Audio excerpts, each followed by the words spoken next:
नमस्ते। मैत्री बोध के परिवर्तन की इस कक्षा में आप सभी का स्वागत है। आज हम एक प्रश्न लेंगे और ये प्रश्न पूछा है रूपा जी ने कि जब 2 संस्कारों के बीच में संघर्ष होता है, तब क्या करें? और दोनों के हिसाब से दोनों सही हैं, तब उस वक़्त हम उसे ठीक कैसे करें? इसका समाधान क्या है? ऐसे कई बार होता है कि 2 लोग हैं, दोनों में कहीं पर अनबन हो जाती है, दोनों को लगता है कि मैं सही और उस वक़्त पता नहीं चलता कि अभी उस वक़्त हमें क्या करना चाहिए।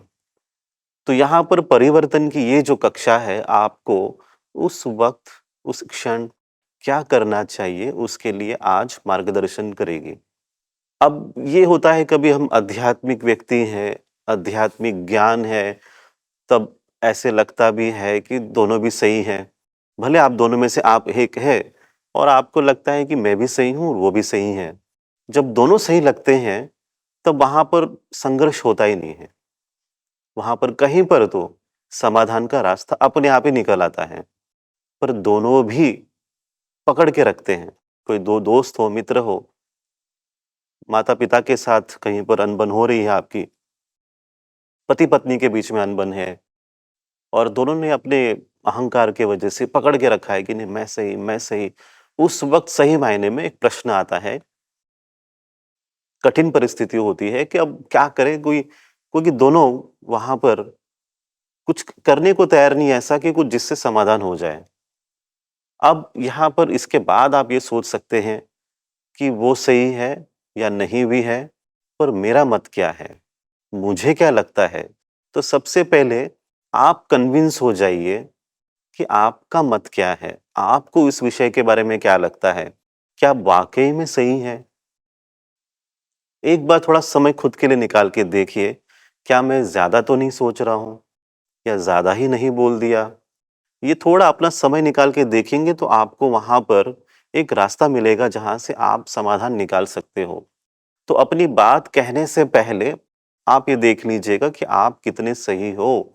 अगर आपको लगता है कि आप गलत हैं, तो ज़रूर जाके आप क्षमा माँग सकते हैं। पर जब आपको ये लगता है कि अभी आप सही हैं, तब आपको ये करना चाहिए, अपना मत, अपनी बातें उनको व्यक्त करनी चाहिए। सबसे पहले आपको यही कर लेना चाहिए कि जब आपको लगता है कि आप सही हो, ज़रूर अपनी बातें उनके सामने रखें।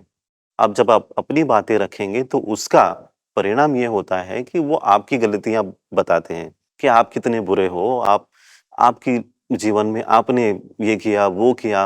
ये सब आता है, माता-पिता अपने बच्चों को भी डाँटते हैं कि आप पढ़ते नहीं हो, जीवन के लिए आप सीरियस नहीं हो, करियर के लिए सीरियस नहीं हो। ये बहुत सारी बातें आपको सुननी पड़ सकती हैं। तो ये भी आप याद रखिए कि जब आप अपना मत सामने रखते हो, तो आपको भी कुछ सुनना पड़ेगा। आपकी आलोचना हो सकती है, आपकी गलतियाँ निकाल सकते हैं, उसके लिए आपको तैयार रहना होगा। अब जब ये होता है, तो तीसरी बात ये होती है कि जब आलोचना सुन लेते हैं, तब सही करने के लिए आपको कुछ एक्शन भी करना है। ऐसी कोई कृति करनी है जहाँ पर कि आपको लगे कि हाँ, ये चीज़ मैं कर सकता हूँ या कर सकती हूँ, चीज़ें बेहतर हो सकती है उससे, चीज़ें ठीक हो सकती है।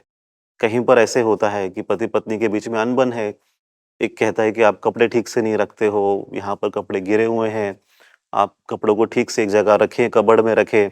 अब जब आपको पता चलता है कि आपकी गलती हो रही है, तो अब चीज़ों को ठीक रखना शुरू कीजिए।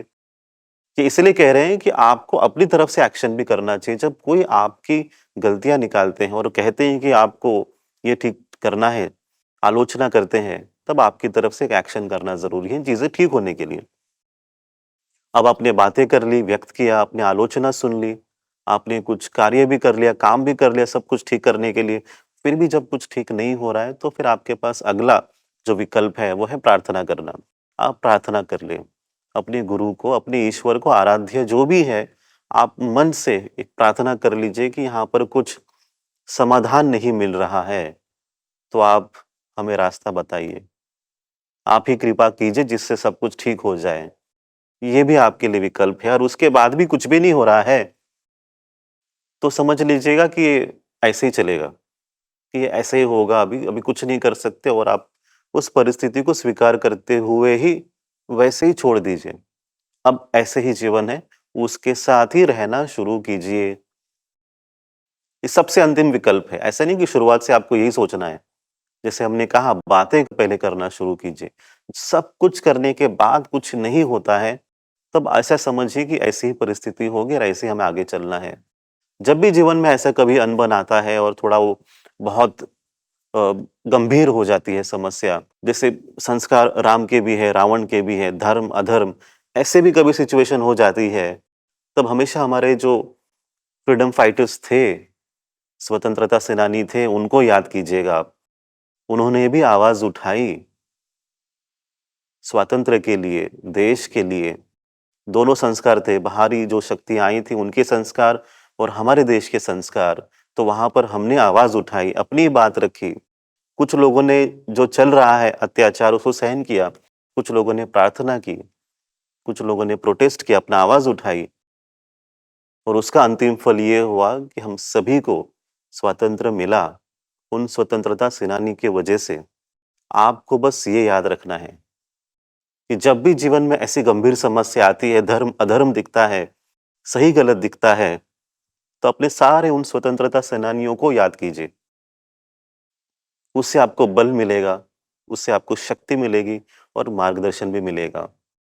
ऐसे ही परिवर्तन की ये पाठशाला जो है, आपको सिखाता है आंतरिक स्वतंत्रता को प्राप्त करने के लिए, कि हम अंदर से कैसे स्वतंत्र हो, अंदर से कैसे मुक्त हो, इंटरनल फ्रीडम, किस तरह से अपनी बातें ठीक से रखें, ये हम सिखाते हैं। किस तरह से चीज़ों को स्वीकार सकते हो, ये सिखाते हैं। किस तरह से ठीक से आप प्रार्थना करें, ये परिवर्तन की पाठशाला आप सभी को सिखाते हैं।